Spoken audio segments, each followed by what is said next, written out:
This is a TLC recording. Silas Marner by George Eliot. Chapter 10.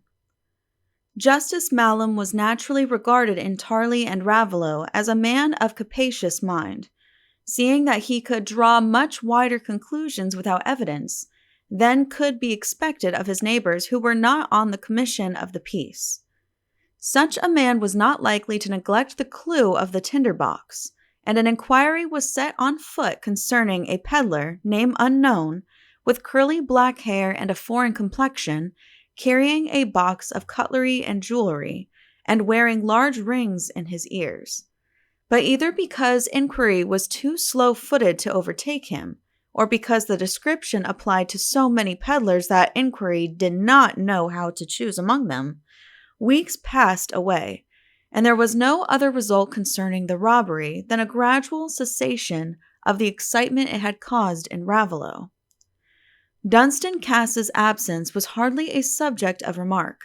He had once before had a quarrel with his father, and had gone off, nobody knew whither, to return at the end of 6 weeks, take up his old quarters unforbidden, and swagger as usual.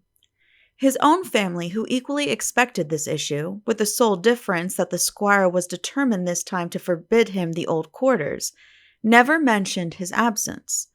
And when his Uncle Kimball or Mr. Osgood noticed it, the story of his having killed Wildfire and committed some offense against his father was enough to prevent surprise.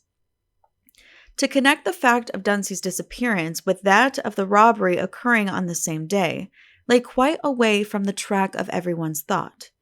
Even Godfrey's, who had better reason than any one else to know what his brother was capable of. He remembered no mention of the weaver between them since the time, 12 years ago, when it was their boyish sport to deride him, and besides, his imagination constantly created an alibi for Dunstan. He saw him continually in some congenial haunt, to which he had walked off on leaving Wildfire, saw him sponging on the chance acquaintances and meditating a return home to the old amusement of tormenting his elder brother. Even if any brain in Raveloe had put the said two facts together, I doubt whether a combination so injurious to the prescriptive respectability of a family with a Merle monument and venerable tankards would not have been suppressed as of unsound tendency. But Christmas puddings, brawn, and abundance of spirituous liquors, throwing the mental originality into the channel of nightmare, are great preservatives against a dangerous spontaneity of walking thought. When the robbery was talked of at the Rainbow and elsewhere, in good company, the balance continued to waver between the rational explanation founded on the tinder box and the theory of an impenetrable mystery that mocked investigation. The advocates of the tinder box and peddler view considered the other side a muddle-headed and credulous set, who, because they themselves were wall-eyed, supposed everybody else to have the same blank outlook.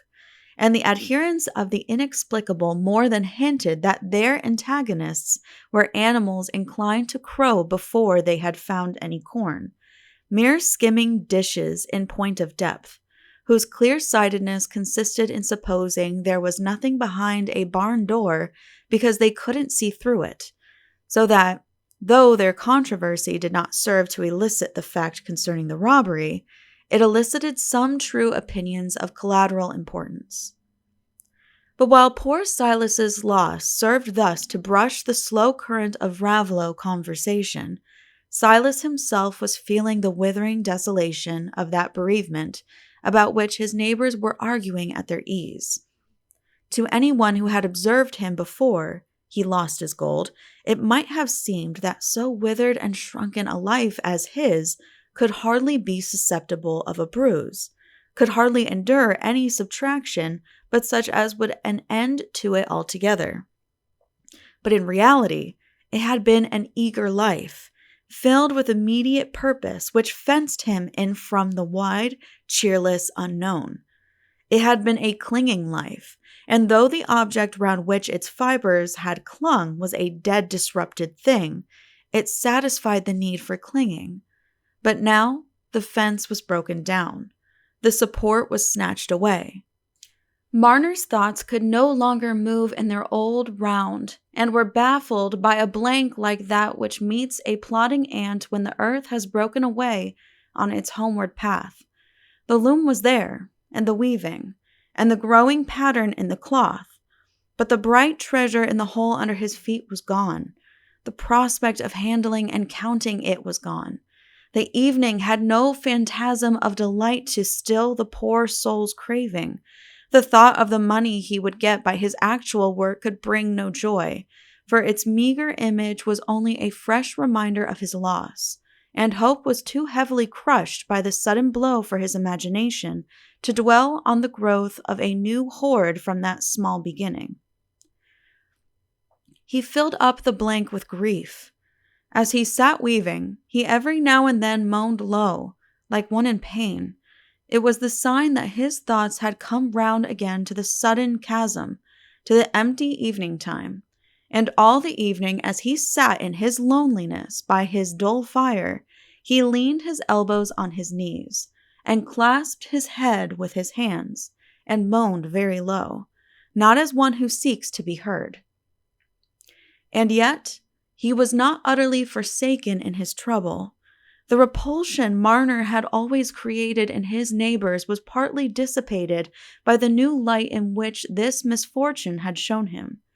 Instead of a man who had more cunning than honest folks could come by, and, what was worse, had not the inclination to use that cunning in a neighborly way, it was now apparent that Silas had not cunning enough to keep his own.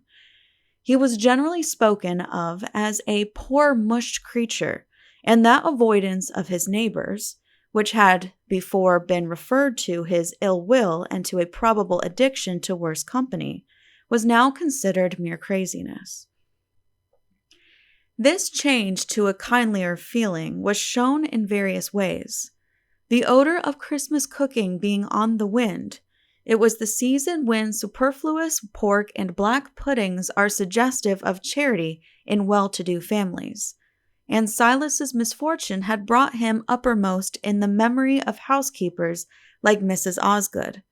Mr. Crackenthorpe, too, while he admonished Silas that his money had probably been taken from him because he thought too much of it and never came to church, enforced the doctrine by a present of pig's pettitoes, well calculated to dissipate unfounded prejudices against the clerical character. Neighbors who had nothing but verbal consolation to give showed a disposition of not only to greet Silas and discuss his misfortune at some length when they encountered him in the village, but also to take the trouble of calling at his cottage and getting him to repeat all the details on the very spot, and then they would try to cheer him by saying, "Well, Master Marner, you're no worse off nor other poor folks, after all, and if you was to be crippled, the parish should give you allowance." I suppose one reason why we are seldom able to comfort our neighbors with our words is that our goodwill gets adulterated, in spite of ourselves, before it can pass our lips. We can send black puddings and pettitoes without giving them a flavor of our own egoism, but language is a stream that is almost sure to smack of a mingled soil. There was a fair proportion of kindness in Raveloe, but it was often of a beery and bungling sort, and took the shape least allied to the complimentary and hypocritical. Mr. Macy, for example, coming one evening expressly to let Silas know that recent events had given him the advantage of standing more favorably in the opinion of a man whose judgment was not formed lightly, opened the conversation by saying, as soon as he had seated himself and adjusted his thumbs, "Come, Master Marner, why, you've no call to sit a-moaning. You're a deal better off to ha' lost your money, nor to ha' kept it by foul means. I used to think, when you first come into these parts, as you were no better nor you should be. You were younger a deal than what you are now, but you were allays a starin', white-faced creature, partly like a bald-faced calf, and I may say. But there's no knowing. It isn't every queer-looking thing as old Harry's had the making of. I mean, speaking of toads and such, for they're often harmless-like and useful against varmin, and it's pretty much the same with you, as fur as I can see. Though, as to the yarbs and stuff to cure the breathing, if you brought that sort of knowledge from distant parts, you might have been a bit freer of it. And if the knowledge wasn't well come by, why, you might have made it up for it by coming to church regular. For, as for the children, as the wise woman charmed, I've been at the christening of 'em again and again, and they took the water just as well. And that's reasonable. For if old Harry's a mind to do a bit of kindness for a holiday, like who's got anything against it? That's my thinking, and I've been a clerk o' this parish 40 year, and I know, when the parson and me does the cussing of a Ash Wednesday, there's no cussing of folks as have a mind to be cured without a doctor, let Kimball say what he will.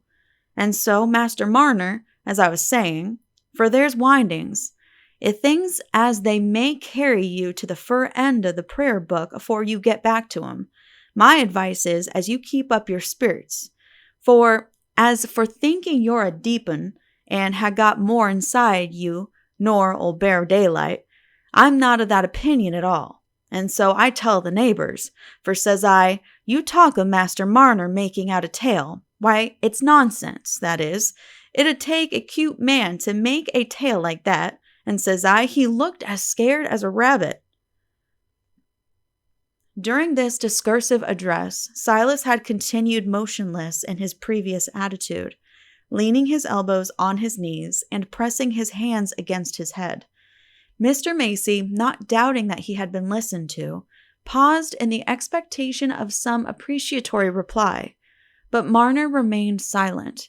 He had a sense that the old man meant to be good-natured and neighborly, but the kindness fell on him as sunshine falls on the wretched. He had no heart to taste it, and felt that it was very far off him.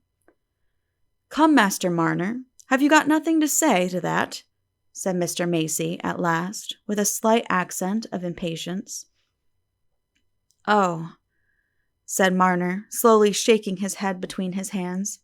"I thank you, kindly." Aye, to be sure, I thought you would," said Mr. Macy, "and my advice is, have you got a Sunday suit?" "No," said Marner. "I doubted it was so," said Mr. Macy. "Now let me advise you to get a Sunday suit. There's Tookie. He's a poor creature, but he's got my tailoring business and some of my money in it, and he shall make a suit at a low price, and give you trust, and then you can come to church and be a bit neighborly. Why, you've never heard me say amen since you come into these parts, and I recommend you to lose no time, for it'll be poor work when Tookie has it all to himself, for I mayn't be equal to stand at the desk at all, come another winter." Here Mr. Macy paused, perhaps expecting some sign of emotion in his hearer, but not observing any, he went on. "And as for the money for the suit of clothes, why, you get a matter of £1 a week at your weaving, Master Marner, and you're a young man, eh? For all you look so mushed. Why, you couldn't have been 25 when you came into these parts, eh?" Silas started a little at the change to a questioning tone, and answered mildly, "I don't know. I can't rightfully say. It's a long while since." After receiving such an answer as this, it is not surprising that Mr. Macy observed, later on in the evening at the Rainbow, that Marner's head was all of a muddle, and that it was to be doubted if he ever knew when Sunday came round, which showed him a worse heathen than many a dog. Another of Silas's comforters, besides Mr. Macy, came to him with a mind highly charged on the same topic. This was Mrs. Winthrop, the wheelwright's wife.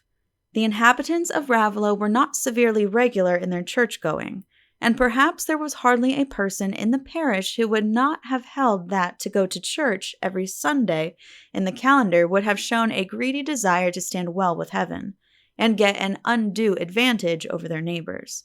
a wish to be better than the common run. That would have implied a reflection on those who had had godfathers and godmothers as well as themselves, and had an equal right to the burying service. At the same time, it was understood to be requisite for all who were not household servants, or young men, to take the sacrament at one of the great festivals. Squire Cass himself took it on Christmas Day, while those who were held to be good livers went to church with greater, though still with moderate, frequency. Mrs. Winthrop was one of these. She was in all respects a woman of scrupulous conscience, so eager for duties that life seemed to offer them too scantily unless she rose at 4:30, though this threw a scarcity of work over the more advanced hours of the morning, which it was a constant problem with her to remove. Yet she had not the vixenish temper which is sometimes supposed to be a necessary condition of such habits. She was a very mild, patient woman, whose nature it was to seek out all the sadder and more serious elements of life, and pasture her mind upon them. She was the person always first thought of in Raveloe when there was illness or death in a family, when leeches were to be applied, or there was a sudden disappointment in a monthly nurse. She was a comfortable woman, good-looking, fresh-complexioned, having her lips always slightly screwed, as if she felt herself in a sick room with the doctor or the clergyman present. But she was never whimpering. No one had seen her shed tears. She was simply grave and inclined to shake her head and sigh, almost imperceptibly, like a funeral mourner who is not a relation. It seemed surprising that Ben Winthrop, who loved his quart pot and his joke, got along so well with Dolly. But she took her husband's jokes and joviality as patiently as everything else, considering that men would be so, and viewing the stronger sex in the light of animals whom it had pleased heaven to make naturally troublesome, like bulls and turkey-cocks. This good wholesome woman could hardly fail to have let her mind drawn strongly towards Silas Marner, now that he appeared in the light of a sufferer, and one Sunday afternoon she took her little boy Aaron with her and went to call on Silas, carrying in her hand some small lard cakes, flat paste-like articles much esteemed in Raveloe. Aaron, an apple-cheeked youngster of 7, with a clean starched frill which looked like a plate for the apples, needed all his adventurous curiosity to embolden him against the possibility that the big-eyed weaver might do him some bodily injury. And his dubiety was much increased when, on arriving at the stone pits, they heard the mysterious sound of the loom. "Ah, it is as I thought," said Mrs. Winthrop sadly. They had to knock loudly before Silas heard them, but when he did come to the door, he showed no impatience, as he would once have done, at a visit that had been unasked for and unexpected. Formerly, his heart had been as a locked casket with its treasure inside, but now the casket was empty, and the lock was broken. Left groping in darkness with his prop utterly gone, Silas had inevitably a sense, though a dull, half-despairing one, that if any help came to him it must come from without, and there was a slight stirring of expectation at the sight of his fellow-men, a faint consciousness of dependence on their goodwill. He opened the door wide to admit Dolly, but without otherwise returning her greeting than by moving the armchair a few inches as a sign that she was to sit down in it. Dolly, as soon as she was seated, removed the white cloth that covered her lard cakes, and said, in her gravest way, "I'd a baking yesterday, Master Marner, and the lard cakes turned out better nor common, and I'd asked you to accept some, if you'd thought well. I don't eat such things myself, for a bit of bread's what I like from one's year's end to the other, but men's stomachs are made so comical. They want to change, they do, I know, God help 'em." Dolly sighed gently as she held out the cakes to Silas, who thanked her kindly and looked very close at them, absently, being accustomed to look so at everything he took into his hand, eyed all the while by the wondering bright orbs of the small Aaron, who had made an outwork of his mother's chair and was peeping round from behind it. "There's letters pricked on 'em," said Dolly.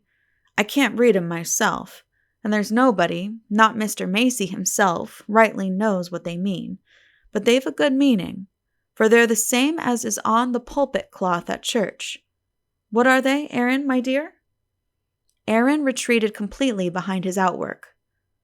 "Oh, go, that's naughty," said his mother mildly. "Well, whatever the letters are, they've a good meaning, and it's a stamp as has been in our house, Ben says, ever since he was a little un, and his mother used to put it on the cakes, and I've always put it on too, for if there's any good, we've need of it in this world." "It's IHS, said Silas, at which proof of learning Aaron peeped round the chair again. "Well, to be sure, you can read 'em off," said Dolly. "Ben's read 'em to me many and many a time, but they slip out of my mind again. The more's the pity, for they're good letters, else they wouldn't be in the church.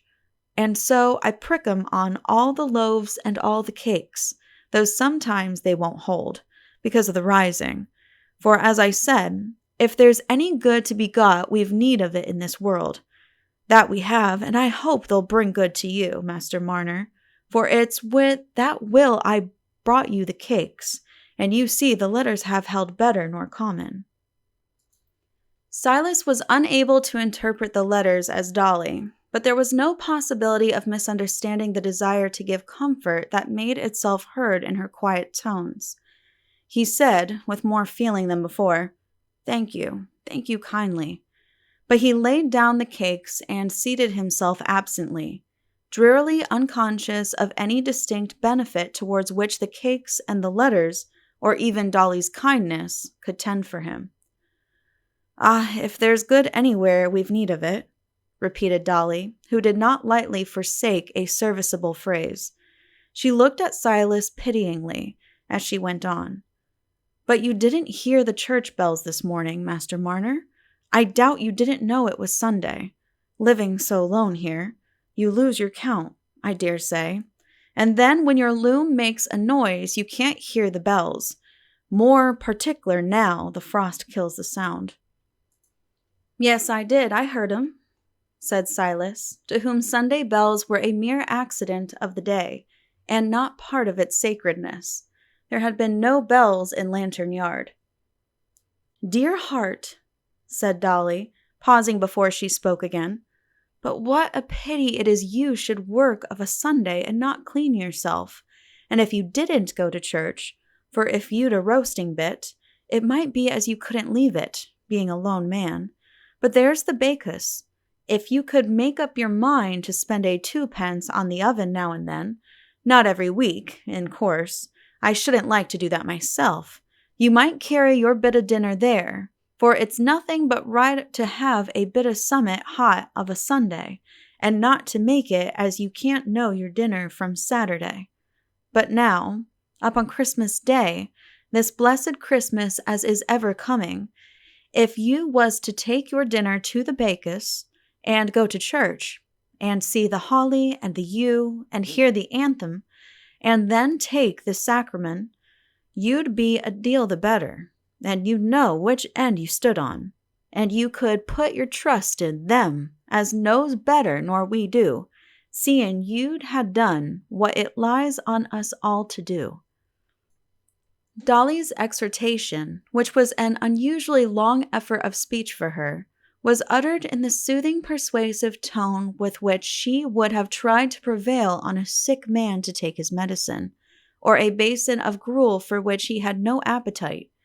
Silas had never before been closely urged on the point of his absence from church, which had only been thought of as a part of his general queerness, and he was too direct and simple to evade Dolly's appeal. Nay, he said. "I know nothing of church. I've never been to church." "No," said Dolly, in a low tone of wonderment. Then, bethinking herself of Silas's advent from an unknown country, she said, "Could it have been as they'd no church where you was born?" "Oh, yes," said Silas, meditatively, sitting in his usual posture of leaning on his knees and supporting his head. "There was churches, a many. It was a big town, but I knew nothing of 'em. I went to chapel." Dolly was much puzzled at this new word, but she was rather afraid of inquiring further, lest chapel might mean some haunt of wickedness. After a little thought, she said, "Well, Master Marner, it's never too late to turn over a new leaf, and if you've never had no church, there's no telling the good it'll do you. For I feel so set up and comfortable as niver was, when I've been and heard the prayers, and the singing to the praise and glory of God, as Mr. Macy gives out. And Mr. Crackenthorpe sang good words, and more particular on Sacrament Day, and if a bit of trouble comes, I feel as I can put up with it, for I've looked for help in the right quarter, and give myself up to them, as we must all give ourselves up to at the last. And if we've done our part, it isn't to be believed as them as are above us will be worse nor we are, and come short of their'n." Poor Dolly's exposition of her simple Raveloe theology fell rather unmeaningly on Silas's ears, for there was no word in it that could rouse a memory of what he had known as religion, and his comprehension was quite baffled by the plural pronoun, which was no heresy of Dolly's, but only her way of avoiding a presumptuous familiarity. He remained silent, not feeling inclined to assent to the part of Dolly's speech which he fully understood, her recommendation that he should go to church. Indeed, Silas was so unaccustomed to talk beyond the brief questions and answers necessary for the transaction of his simple business that words did not easily come to him without the urgency of a distinct purpose. But now, little Aaron, having become used to the weaver's awful presence, had advanced to his mother's side, and Silas, seeming to notice him for the first time, tried to return Dolly's signs of goodwill by offering the lad a bit of lard cake. Aaron shrank back a little and rubbed his head against his mother's shoulder, but still thought the piece of cake worth the risk of putting his hand out for it. "Oh, for shame, Aaron," said his mother, taking him on her lap, however. "Why, you don't want cake again yet a while. He's wonderful hearty," she went on, with a little sigh. "That he is, God knows. He's my youngest, and we spoil him sadly, for either me or the father must allays have him in our sight, that we must." She stroked Aaron's brown head and thought it must do Master Marner good to see such a picture of a child, but Marner, on the other side of the hearth, saw the neat-featured rosy face as a mere dim round with two dark spots in it. "And he's got a voice like a bird, you wouldn't think," Dolly went on. "He can sing a Christmas carol as his father's taught him, and I take it for a token as he'll come to good, as he can learn the good tune so quick. Come, Aaron, stand up and sing the carol to Master Marner. Come." Aaron replied by rubbing his forehead against his mother's shoulder. "Oh, that's naughty," said Dolly gently. "Stand up when Mother tells you, and let me hold the cake till you've done." Aaron was not indisposed to display his talents, even to an ogre, under protecting circumstances, and after a few more signs of coyness, consisting chiefly in rubbing the backs of his hands over his eyes, and then peeping between them at Master Marner to see if he looked anxious for the carol, he at length allowed his head to be duly adjusted, and standing behind the table, which let him appear above it only as far as his broad frill, so that he looked like a cherubic head untroubled with a body, he began with a clear chirp, and in a melody that had the rhythm of an industrious hammer. "God rest you, merry gentlemen, let nothing you dismay, for Jesus Christ our Savior was born on Christmas Day." Dolly listened with a devout look, glancing at Marner in some confidence that this strain would help to allure him to church. "That's Christmas music," she said, when Aaron had ended and had secured his piece of cake again. "There's no other music equal to the Christmas music. Hark the errol angels sing, and you may judge what it is at church. Master Marner, with the bassoon and the voices, as you can't help thinking you've got to a better place already. For I wouldn't speak ill of this world, seeing as them put us in as knows best. But what will the drink, and the quarreling, and the bad illnesses, and the hard dying, as I've seen times and times, one's thankful to hear of a better. The boy sings pretty, don't he, Master Marner?" "Yes," said Silas absently. "Very pretty." The Christmas carol, with its hammer-like rhythm, had fallen on his ears as strange music, quite unlike a hymn, and could have none of the effect Dolly contemplated, but he wanted to show her that he was grateful, and the only mode that occurred to him was to offer Aaron a bit more cake. "Oh, no, thank you, Master Marner," said Dolly, holding down Aaron's willing hands. "We must be going home now, and so I wish you good-bye, Master Marner, and if you ever feel anyways bad in your inside, and you can't fend for yourself, I'll come and clean up for you, and get you a bit of victual, and willing. But I beg and pray of you to leave off weaving of a Sunday, for it's bad for soul and body, and the money as comes in that way 'll be bad bed to lie down on at the last, if it doesn't fly away, nobody knows where, like the white frost. And you'll excuse me being that free with you, Master Marner, for I wish you well, I do. Make your bow, Aaron." Silas said good-bye and thank you kindly as he opened the door for Dolly, but he couldn't help feeling relieved when she was gone. Relieved that he might weave again and moan at his ease. Her simple view of life and its comforts, by which she had tried to cheer him, was only like a report of unknown objects, which his imagination could not fashion. The fountains of human love and of faith in a divine love had not yet been unlocked, and his soul was still the shrunken rivulet, with only this difference, that its little groove of sand was blocked up, and it wandered confusedly against dark obstruction. And so, notwithstanding the honest persuasions of Mr. Macy and Dolly Winthrop, Silas spent his Christmas day in loneliness, eating his meat in sadness of heart, though the meat had come to him as a neighborly present. In the morning he looked out on the black frost that seemed to press cruelly on every blade of grass, while the half-icy red pool shivered under the bitter wind. But towards evening the snow began to fall, and curtained from him even that dreary outlook, shutting him close up with his narrow grief. And he sat in his robbed home through the livelong evening, not caring to close his shutters or lock his door, pressing his head between his hands and moaning, till the cold grasped him and told him that his fire was gray. Nobody in this world but himself knew that he was the same Silas Marner, who had once loved his fellow with tender love, and trusted in an unseen goodness. Even to himself that past experience had become dim. But in Raveloe village the bells rang merrily, and the church was fuller than all through the rest of the year, with red faces among the abundant dark green boughs, faces prepared for a longer service than usual by an odorous breakfast of toast and ale.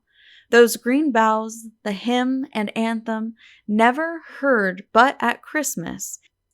Even the Athanasian Creed, which was discriminated from the others only as being longer and of exceptional virtue, since it was only read on rare occasions, brought a vague, exulting sense, for which the grown men could as little have found words as the children, that something great and mysterious had been done for them in heaven above and in earth below, which they were appropriating by their presence.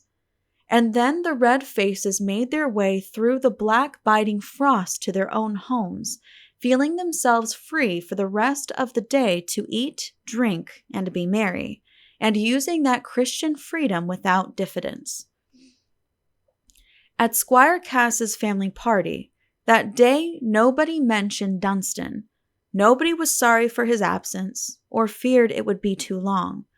The doctor and his wife, Uncle and Aunt Kimball were there, and the annual Christmas talk was carried through without any omissions, rising to the climax of Mr. Kimball's experience when he walked the London hospitals 30 years back, together with striking professional anecdotes then gathered. Whereupon cards followed, with Aunt Kimball's annual failure to follow suit, and Uncle Kimball's irascibility concerning the odd trick which was rarely explicable to him when it was not on his side, without a general visitation of tricks to see that they were formed on sound principles, the whole being accompanied by a strong steaming odor of spirits and water. But the party on Christmas Day, being a strictly family party, was not the preeminently brilliant celebration of the season at the Red House. It was the great dance on New Year's Eve that made the glory of Squire Cass's hospitality, as of his forefathers' time out of mind. This was the occasion when all the society of Raveloe and Tarley, whether old acquaintances separated by long ruddy distances, or cooled acquaintances separated by misunderstandings concerning runaway calves, or acquaintances founded on intermittent condescension, counted on meeting and on comporting themselves with mutual appropriateness. This was the occasion on which fair dames who came on pillions sent their bandboxes before them, supplied with more than their evening costume, for the feast was not to end with a single evening, like a paltry town entertainment, where the whole supply of eatables is put on the table at once and bedding is scanty. The Red House was provisioned as if for a siege, and as for the spare feather beds ready to be laid on floors, they were as plentiful as might naturally be expected in a family that had killed its own geese for many generations. Godfrey Cass was looking forward to this New Year's Eve with a foolish, reckless longing that made him half deaf to his importunate companion, anxiety. Dunsey will be coming home soon. There will be a great blow-up, and how will you bribe his spite to silence? Said Anxiety. Oh, he won't come home before New Year's Eve, perhaps, said Godfrey. And I shall sit by Nancy then, and dance with her, and get a kind look from her in spite of herself. But money is wanted in another quarter, said Anxiety in a louder voice, and how will you get it without selling your mother's diamond pin? And if you don't get it, well, but something may happen to make things easier. At any rate, there's one pleasure for me close at hand. Nancy is coming. Yes, and I suppose your father should bring matters to a pass that will oblige you to decline marrying her. And to give your reasons? Hold your tongue, and don't worry me. I can see Nancy's eyes, just as they will look at me, and feel her hand in mine already. But Anxiety went on, though in noisy Christmas company, refusing to be utterly quieted even by much drinking. End of Chapter 10. Please click the link below to continue on to Chapter 11. This has been a TLC recording. Thank you for listening, and please be sure to subscribe.